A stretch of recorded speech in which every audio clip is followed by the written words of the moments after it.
Hello, good morning students. जो इससे पहले थे टॉपिक्स आपके वो ओवरऑल कंप्लीट हो चुके हैं। आज हम करेंगे बुक बिल्डिंग को स्टार्ट। इसको पहले मैं आपको वैसे एक नॉर्मल सी बात बता देती हूँ, बुक बिल्डिंग होती क्या है। जब एक कंपनी फर्स्ट टाइम आईपीओ के थ्रू, इनिशियल पब्लिक ऑफर के थ्रू अपने शेयर्स को इशू करना चाहती है तो उसके दो तरीके होते हैं। एक होता है वो फिक्स्ड प्राइस मेथड के बेस पर करे और एक होता है बुक बिल्डिंग के थ्रू करे। तो बुक बिल्डिंग और फिक्स प्राइस मेथड में क्या डिफरेंस है। फिक्स प्राइस मेथड में क्या होता है कि एक फ़िक्स कर दिया जाता है कि उसके शेयर्स की कीमत कितनी है, 100 रुपया है, और वो 100 रुपये के बेस पर ही अपने शेयर्स को इशू कर देगा। लेकिन बुक बिल्डिंग प्रोसेस में क्या आता है कि जो उसके शेयर्स होते हैं वो एक बीच का टैग पीरियड होता है जिसमें एक मिनिमम प्राइस और एक मैक्सिमम प्राइस फिक्स कर देते हैं। मिनिमम प्राइस को बुक बिल्डिंग के अंदर फ्लोर प्राइस बोला जाता है और मैक्सिमम प्राइस को सीलिंग प्राइस बोला जाता है। दोबारा से मेरी बात को ध्यान से सुनिएगा। जो आपके आईपीओ के थ्रू, इनिशियल पब्लिक ऑफर के थ्रू कोई भी कंपनी अपने शेयर्स को इशू करती है तो उसके दो मेथड होते हैं। एक होता है फिक्स प्राइस मेथड और एक होता है आपका book building method. Fix price में वो फिक्स कर देती है कि 50 रुपये का शेयर है, 100 रुपये का शेयर है, 200 रुपये का शेयर है। लेकिन जो बुक बिल्डिंग होती है उसमें वो प्राइस को फिक्स नहीं करती, वो एक गैप पीरियड, इनिशियल एक बीच में इंटरवल लेती है कि 50 से लेके 80 तक। 50 जो है वो मिनिमम प्राइस होता है शेयर का और 80 रुपया जो है वो मैक्सिमम प्राइस होता है, जिसको कि मिनिमम मैक्सिमम ना बोलकर यहाँ पर फ्लोर प्राइस और आपका सीलिंग प्राइस बोला जाता है। जो मिनिमम प्राइस होता है वो आपका फ्लोर मीन्स ज़मीन और सीलिंग मतलब छत, तो वो मैक्सिमम। आगे समझ। तो इस बेसिस पर जो वो है वो अपने शेयर्स को इशू करते हैं। फिर पब्लिक क्या करती है, पब्लिक को जो ठीक लगता है बोली लगाई जाती है। कोई 60 रुपये में उन्हीं शेयर्स को ख़रीदना चाहता है, कोई 70 में ख़रीदना चाहता है, कोई 80 में ख़रीदना चाहता है। जब वो बोली लग जाती है उसके बाद जैसे ही वो बोली बिड कवर होती है उसके बाद ही उसका क्या है, प्राइस जो है वो फिक्स किया जाता है और क्लोजिंग डेट पर के बाद ही उसका प्राइस जैसे ही फिक्स कर दिया गया उस प्राइस के बेसिस पर जो कंपनी होती है वो अपने शेयर्स को इशू कर सकती है। अब देखिए इसके अकॉर्डिंग वो कहता है book building is relatively a new opinion for the issue of security and the first guidelines regarding this were issued in October 1295 and after that these guidelines were revised from time to time। वो कहता है कि ये सबसे पहला जो है book building जो है वो एक न्यू ओपिनियन है और इसकी सबसे पहले गाइडलाइंस जो थी वो अक्टूबर 12 1995 में आई, जिसमें समय समय के अंतराल पर कुछ ना कुछ चेंजेस कर दिए जाते हैं। Book building is a method of issue of share based on floor price which is indicated before the opening of the bidding process। जो कि फ्लोर प्राइस है और जो आपका सीलिंग प्राइस है वो बिड बोली शुरू होने से पहले इशू कर दिया जाता है, लेकिन जैसे ही बिड कंप्लीट होती है वैसे ही आपका जो एक्चुअल इशू प्राइस होता है वो फिक्स किया जाता है। वो उससे नेक्स्ट लाइन में लिखा भी है, the issue price is fixed after the bid close date and the book building involve firm allotment of the instrument to the syndicate और ए मर्चेंट बैंकर। इसके लिए उसे कहीं ना कहीं किसी बैंक के थ्रू अपना क्या करवाना पड़ता है, रजिस्टर्ड कराना पड़ता है, या ये मानकर चलिए कि उसे एक बैंकर जो है वो क्या करना पड़ता है, इन्वेस्टमेंट पर्पस के लिए उसे एक बैंकर को चूज़ करना होता है। सबसे पहला काम उसका यही होता है।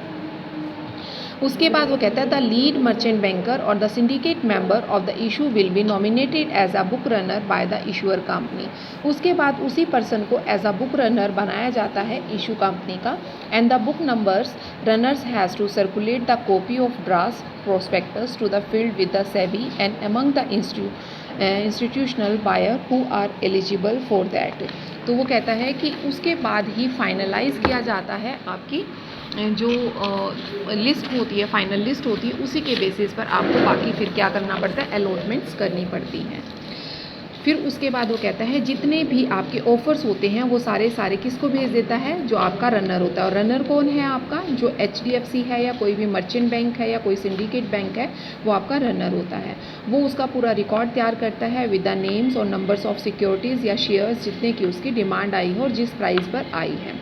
उसके बाद वो कहता है the underwriter should also intimate the order received by him within the placement portion and the price of which order of receive to the book runners. जो बुक रनर्स होते हैं वो उसी के बेसिस पर सारे order को replace करता है और उसी के बेसिस पर आगे फिर शेयर्स को भी उसी बेसिस पर इशू किया जाता है, जिस बेसिस पर आपका जो बिडिंग के टाइम पर जो उन्होंने बोली लगाई होती है और जितने शेयर्स के लिए लगाई होती है। The price is finalised by book runner and issue company and the issue price for the placement portion and after the public should be the same.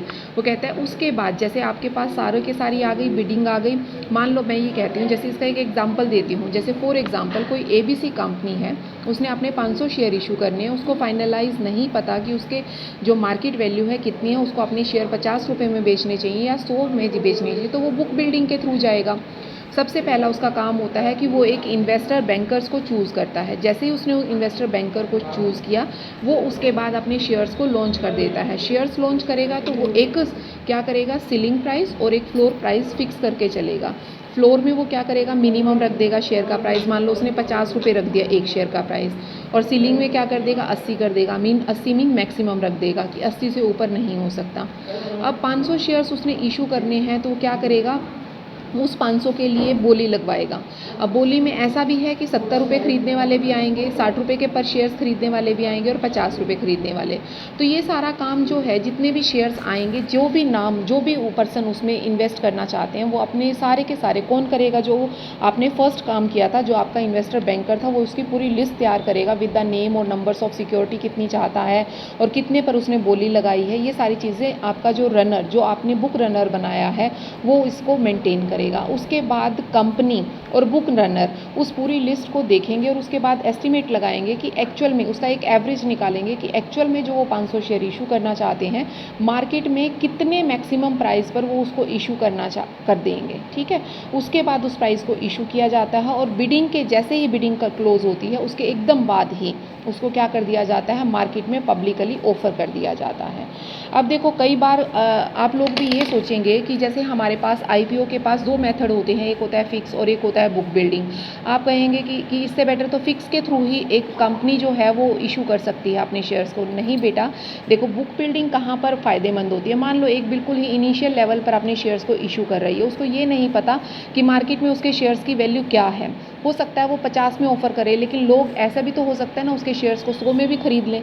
तो जब हम इनिशियल लेवल पर कोई भी अपने शेयर्स इशू करता है, तो उस टाइम पर अगर बुक बिल्डिंग प्रोसेस के थ्रू किया जाता है, तो उसे अपनी कंपनी की रेपुटेशन और वैल्यू का पता चलता है कि कितने लोग उसकी फर्म में या उसकी कंपनी में इन्वेस्ट करना चाहते हैं और एक्चुअल में उसकी कंपनी का स्टेटस क्या है। तो इसीलिए जो बुक बिल्डिंग प्रोसेस है वो उनके लिए जो कि इनिशियली बिल्कुल ही नए हैं मार्केट में और फर्स्ट टाइम ही अपने शेयर्स को इशू कर रहे हैं, तो वो इस प्रोसेस को बहुत अच्छी तरह से एडॉप्ट करते हैं।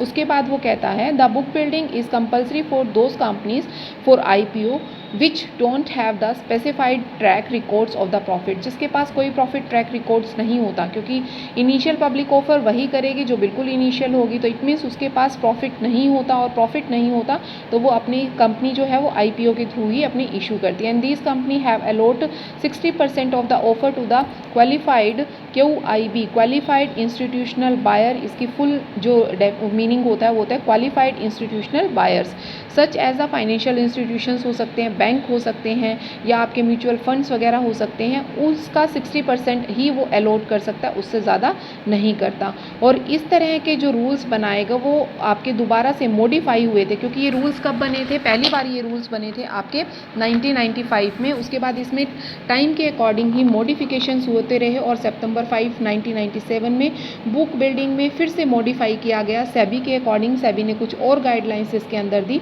उन्होंने the process of book building has to be made applicable to 100% of the issue size in the case of 1000 crore और द मोर।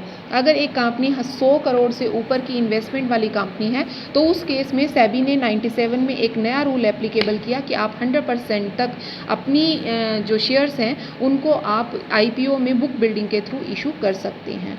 तो ये था बेटा बुक बिल्डिंग। उससे बाद हम करेंगे इसकी process and guidelines next video में।